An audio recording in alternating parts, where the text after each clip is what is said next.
Today we're going to be looking at SCP-55. Object Class Keter. Special Containment Procedures. Object is kept within a 5 by 5 by 2.5 meter square room constructed of cement 50 centimeters thickness, with a Faraday cage surrounding the cement walls. Access is via a heavy containment door measuring 2 by 2.5 meters, constructed on bearings to ensure door closes and locks automatically unless held open deliberately. Security guards are not to be posted outside SCP-55's room. It is further advised that all personnel maintaining or studying other SCP objects in the vicinity try to maintain a distance of at least 50 meters from the geometric center of the room, as long as this is reasonably practical. Description: SCP-55 is a self-keeping secret, or anti-meme. Information about SCP-55's physical appearance as well as its nature, behavior, and origins is self-classifying. To clarify, how Site-19 originally acquired SCP-55 is unknown. When SCP-55 was obtained, and by whom, is unknown. SCP-55's physical appearance is unknown. It is not indescribable or invisible. Individuals are perfectly capable of entering SCP-55's container and observing it, taking mental or written notes, making sketches, taking photographs, and even making audio-video recordings. An extensive log of such observations is on file.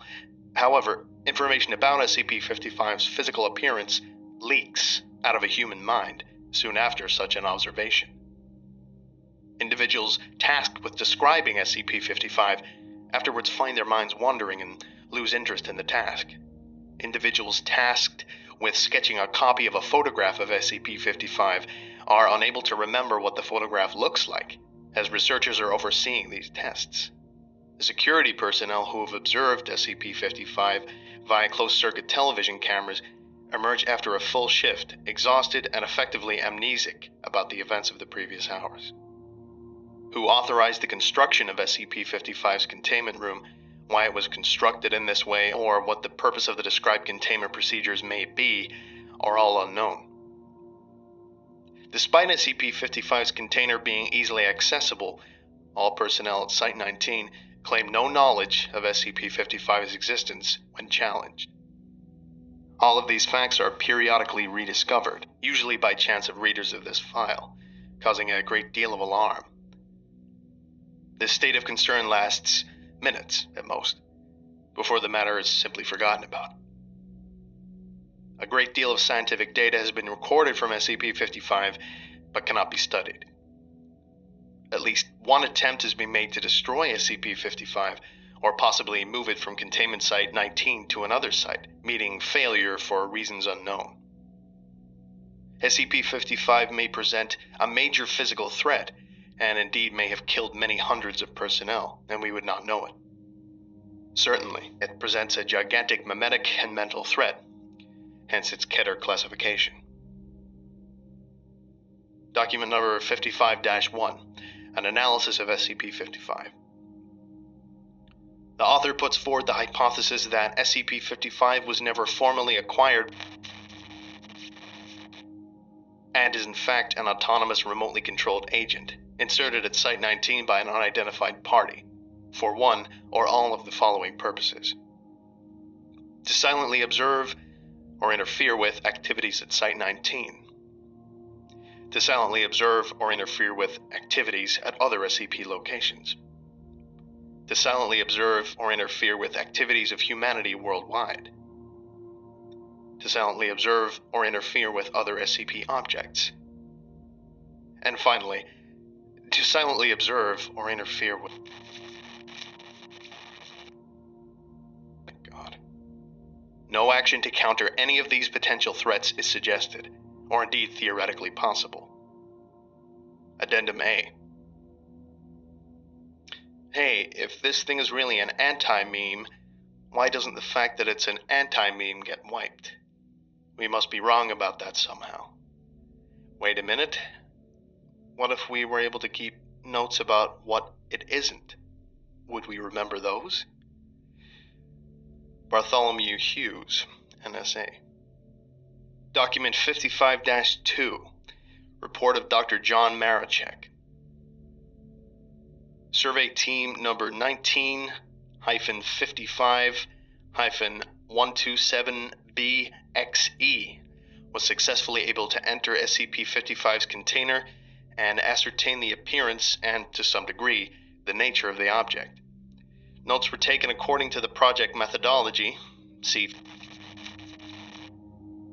after which the container was sealed again. Excerpt from a transcript of personnel debriefing follows. Dr. Hughes, okay, I'm going to need to ask you some questions about number 55 now. Redacted. Number what? Dr. Hughes, SCP Object 55, the object that you just examined.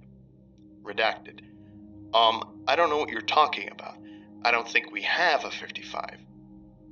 Dr. Hughes, okay then. Redacted. I'd like you to tell me what you've been doing for the past 2 hours. Redacted. What? Subject appears uncomfortable. I don't know.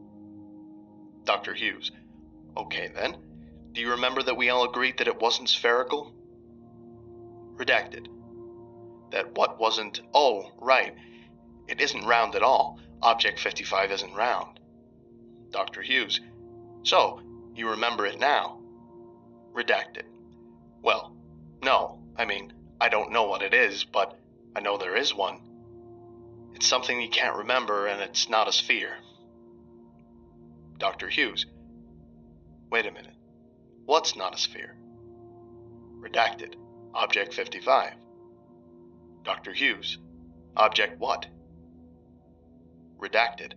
Doc, do you remember agreeing that something wasn't shaped like a sphere? Dr. Hughes, oh, right. It appears to be possible to remember what SCP-55 is not, negations of fact, and to repeatedly deduce its existence from these memories. Personnel involved in survey number 19-55-127BXE reported moderate levels of disorientation and psychological trauma associated with the cycles of repeated memory and forgetfulness of SCP-55. However, no long-term behavioral or health problems were observed, and psych assessments of survey personnel showed consistent reports of this distress fading over time. Recommendations. It may be worthwhile to post at least one staff member capable of remembering the existence of SCP-55 to each critical site.